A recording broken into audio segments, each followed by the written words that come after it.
their left leg shooting into the guard pull. They always do that, the left leg.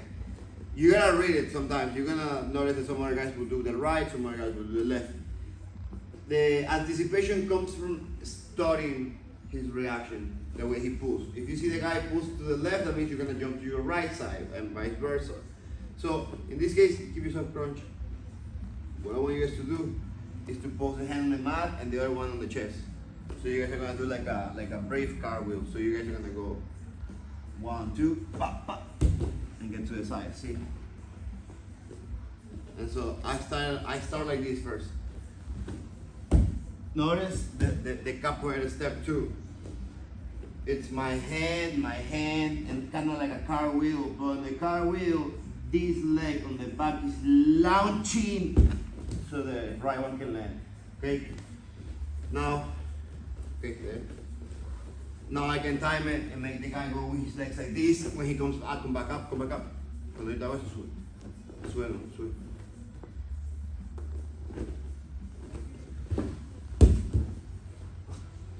So we can start like this to warm up. The guy's gonna be with his back on the mat, knees to his chest. So the first one could be pose and pose.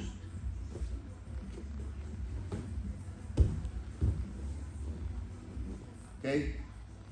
Now, I did this a few times. So we're gonna make him go. Ankles, make him go. He comes back. There, look. And that's how. Now, déjame la guardia. Alright. Ahora voy a hacer. And that's what happens. Just go 1, 2. That's first.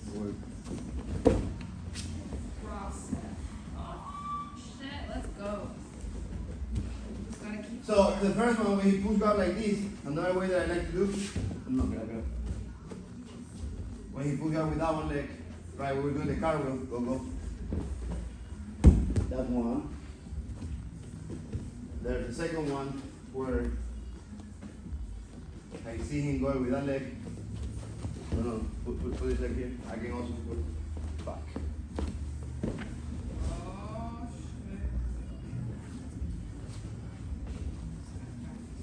That happens too, so if you cannot jump and you see him pulling with that, go. See if you can catch it in time. Well, granted, if you put it there, it's like, put it there. Then start pulling.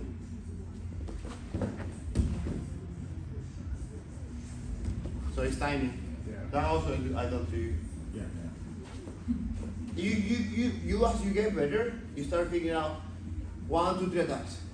Think a blue belt, but blue belt you should have 1. Right. Purple belt, and a brown belt 2 or 3. Okay. A black belt you should have a set of fucking skills.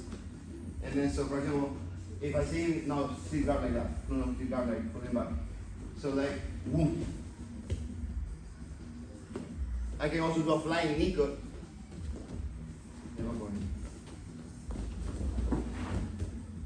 No, pero tírame la pierna, like.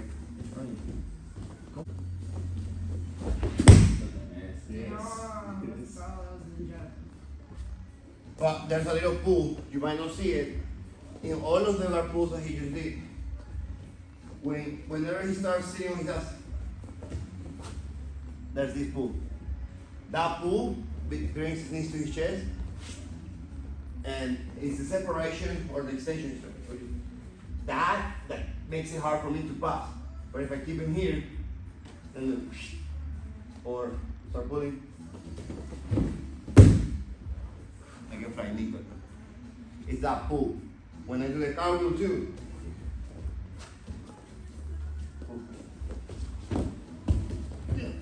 do it momento. See that little pop? Yeah. Takes him out of funk. So if you ask me, Professor, the guy just sits on the back like that. You know? Or the cartwheel like we were doing. Alright, so Look, one thing that I want to point out right now is like Caillou is doing a really good job of keeping the elbows closed. And if you're on top, it'll be a lot harder to submit someone with the elbows like this. So you need to find a way where you can clear this space and go under the arm. Okay. There's ways to do so. The top arm, I'll say, is a little bit easier in a sense to deal with. But let me show you what to do when this is on your way. And I think this choke is pretty sick because it's a north-south guillotine, and it doesn't require you to have his arm trapped. Rather, you can just have him using his frames against himself. So most of the time you'll be doing the cross face and you'll be doing the underhook, and now also you for sure have this arm pushing on your hip, bothering you. Now what I want you guys to do right now is the following. You guys are gonna go and you're gonna bring this arm over, okay? And you're gonna find a way to wrap it around, okay? You're gonna switch your hand to this side, okay? And I really need this to pin his hip. If my arm is in front of the hip, there's no guard recovery, okay? This arm over here is bugging me. If he tries pushing me away, that allows me actually to get here better. You notice that? Yeah. So I'm kind of even waiting for him to push me there. And then over here, look, I just keep it nice and locked. And whenever he starts pushing me, I just start going around, and then I put my hip against his head. See that? Then I start sinking down. This arm over here, he's gonna keep it tucked. And so I'm gonna find, he can probably try to push me. But it's easier circling my arm inside. Look, boom. Second thing I wanna do, come over here, guys, on this side. I'm gonna show you right there, look. My arm is wrapped around his neck. My shoulder was on his chest, but actually sinking down to his throat. And my ear was there. So what I wanna do is connect hand-to-hand gable grip, go flat, push his head to that side, and then start squeezing my bicep and my head down here. It should get the guillotine. Now if he starts moving and defending, move. The important part is that you sink your shoulder down. You sink your shoulder, you squeeze your biceps, and you move his head a little bit against the choke. How do you move his head? His head is right now here. My arm is wrapped around the neck, okay?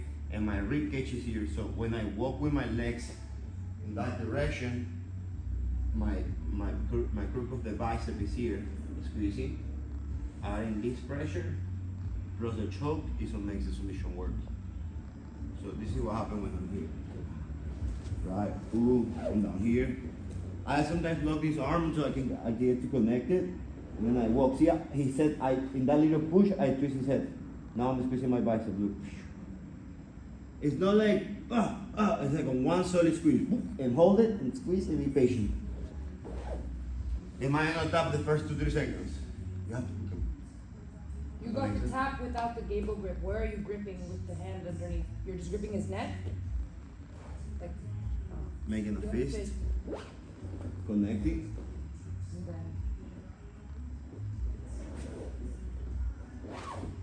No arm, north-south guillotine.